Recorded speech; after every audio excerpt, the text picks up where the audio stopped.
ವೀಕ್ಷಕರೇ, big boss Kannada season 11 ಇವತ್ತು ತನ್ನ ಪ್ರೇಕ್ಷಕರಿಗೆ ಸಾಕಷ್ಟು ಕುತೂಹಲವನ್ನು ಉಂಟು ಮಾಡಿದ್ದು, ಇವತ್ತು ಬಿಗ್ ಬಾಸ್ ಮನೆಯಿಂದ ಐಶ್ವರ್ಯ ಸಿಂದಗಿ ಮತ್ತು ಚೈತ್ರ ಕುಂದಾಪುರ ಇವರಿಬ್ಬರಲ್ಲಿ ಯಾರು ಎಲಿಮಿನೇಟ್ ಆಗಲಿದ್ದಾರೆ ಅನ್ನೋದನ್ನ ಈ ಒಂದು ವಿಡಿಯೋದಲ್ಲಿ ನಾವು ನೋಡೋಣ. ಅದಕ್ಕಿಂತ ಮುಂಚೆ ಯಾರಿಗೆಲ್ಲ ಕಿಚ್ಚ ಸುದೀಪ್ ಅವರನ್ನ ಬಿಟ್ರೆ ಬಿಗ್ ಬಾಸ್ ಅನ್ನ ಯಾರು ಕೂಡ ಹೋಸ್ಟ್ ಮಾಡೋದಕ್ಕೆ ಸಾಧ್ಯ ಇಲ್ಲ ಅಂತೀರಾ, ಈ ವಿಡಿಯೋಗೊಂದು ಲೈಕ್ ಕೊಡಿ ಮತ್ತು ನಿಮ್ಮ ಅನಿಸಿಕೆಯನ್ನ ಕಮೆಂಟ್ ಮಾಡಿ ತಿಳಿಸಿ.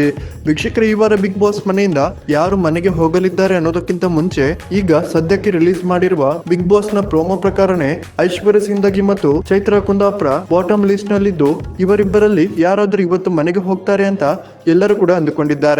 ಆದ್ರೆ ವೀಕ್ಷಕರೇ, ಇವತ್ತು ಅತಿ ದೊಡ್ಡ ಟ್ವಿಸ್ಟ್ ಕೊಟ್ಟಿರುವ ಬಿಗ್ ಬಾಸ್ ಇವತ್ತು ಯಾರನ್ನ ಕೂಡ ಬಿಗ್ ಬಾಸ್ ಮನೆಯಿಂದ ಹೊರಗೆ ಕಳಿಸ್ತಿಲ್ಲ.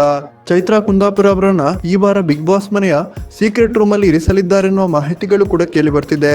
ಹಾಗಾಗಿ ಈ ವಾರ ಬಿಗ್ ಬಾಸ್ ಮನೆಯಿಂದ ಯಾರು ಕೂಡ ಹೊರಗೆ ಹೋಗ್ತಿಲ್ಲ ಅಂತಾನೆ ಹೇಳ್ಬೋದು. ವೀಕ್ಷಕರು, ನಿಮ್ಗೆ ಇದ್ರ ಬಗ್ಗೆ ಏನ್ ಅನಿಸುತ್ತೆ ಅನ್ನೋದನ್ನ ದಯವಿಟ್ಟು ಕಮೆಂಟ್ ಮಾಡಿ ತಿಳಿಸಿ.